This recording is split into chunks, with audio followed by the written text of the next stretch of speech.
Hey guys, Brockshot here.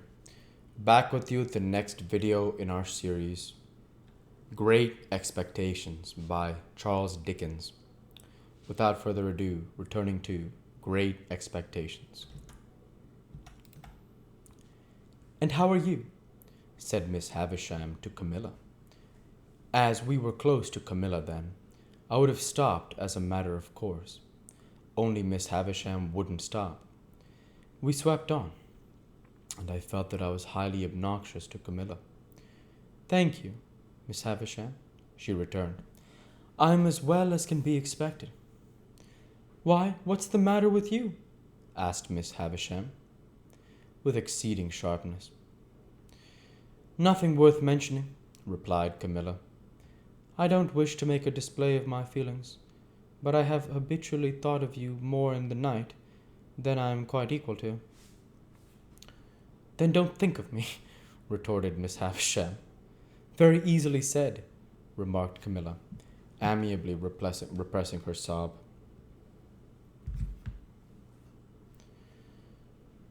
While a hitch came into her upper lip and her tears overflowed. Raymond is a witness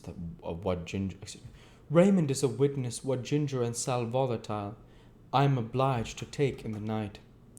Raymond is a witness what nervous jerkings I have in my legs. Chokings and nervous jerkings, however, are nothing new to me when I think with anxiety of those I love. If I could be less affectionate and sensitive, I should have a better digestion and an iron set of nerves. I am sure it could be so, but as to not thinking of you in the night, the idea." Here a burst of tears. The Raymond referred to, I understood to be the gentleman present, and him I understood to be Mr. Camilla. He came to the rescue at this point, and said in a consolatory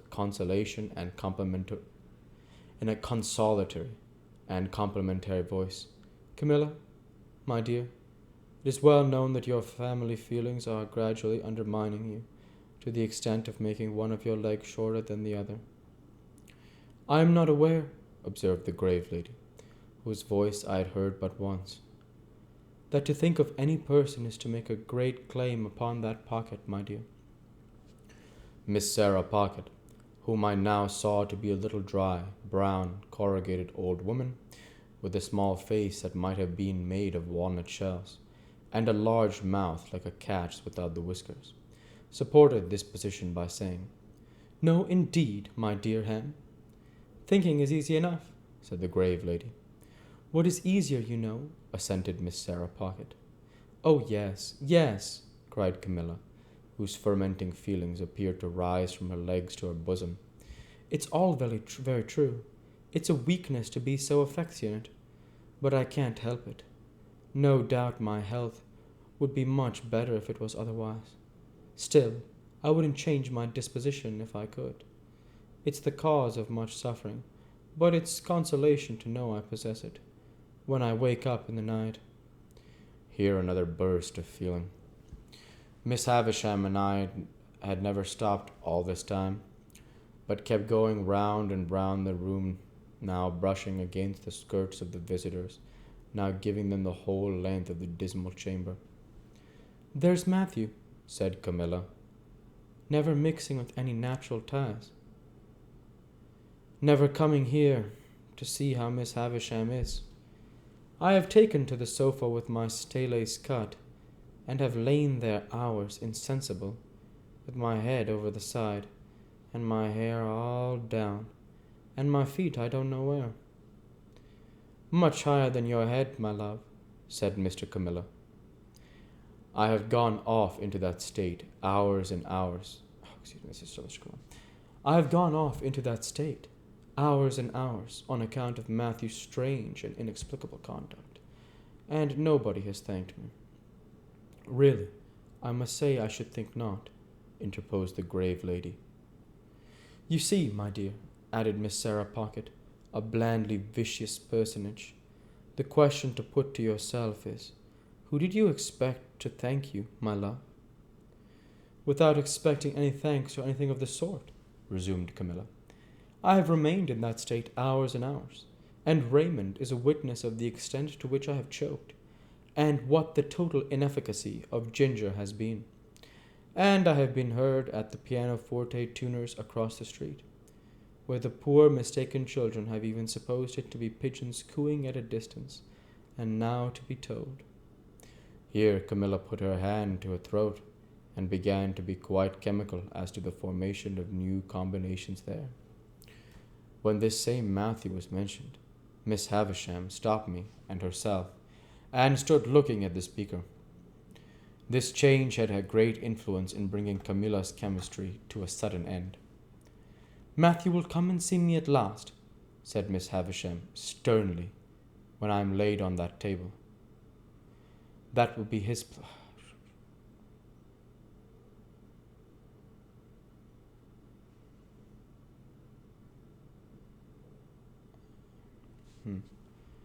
Excuse me, the apostrophe, the quotation marks are a little vague here.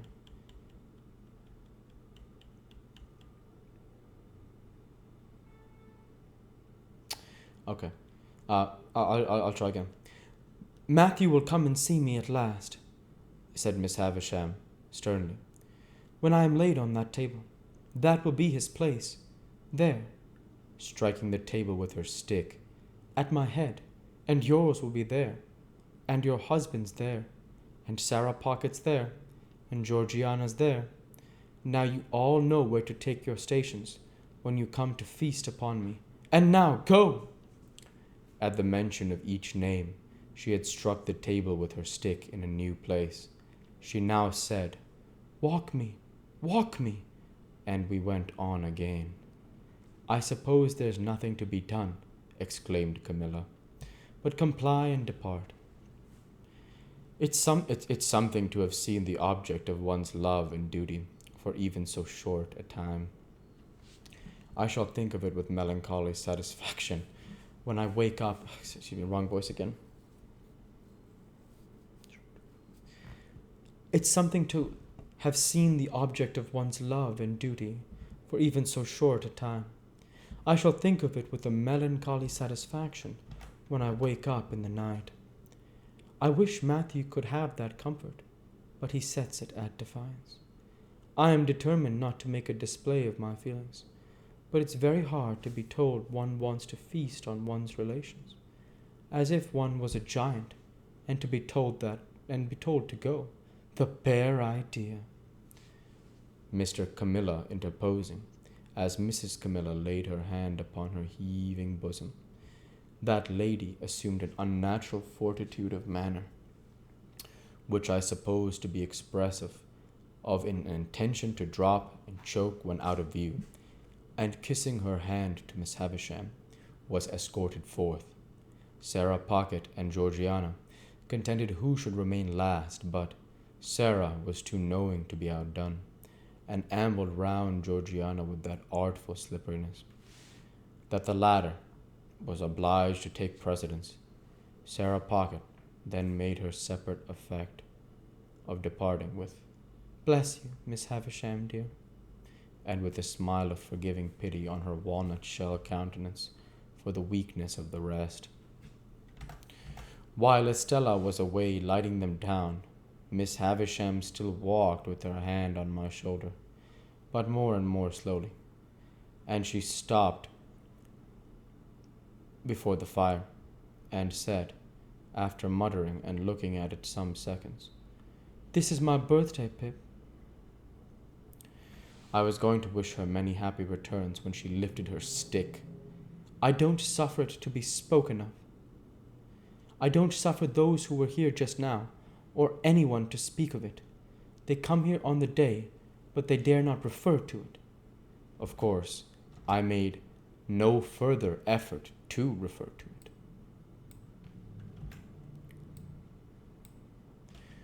We'll go ahead and stop there for this week.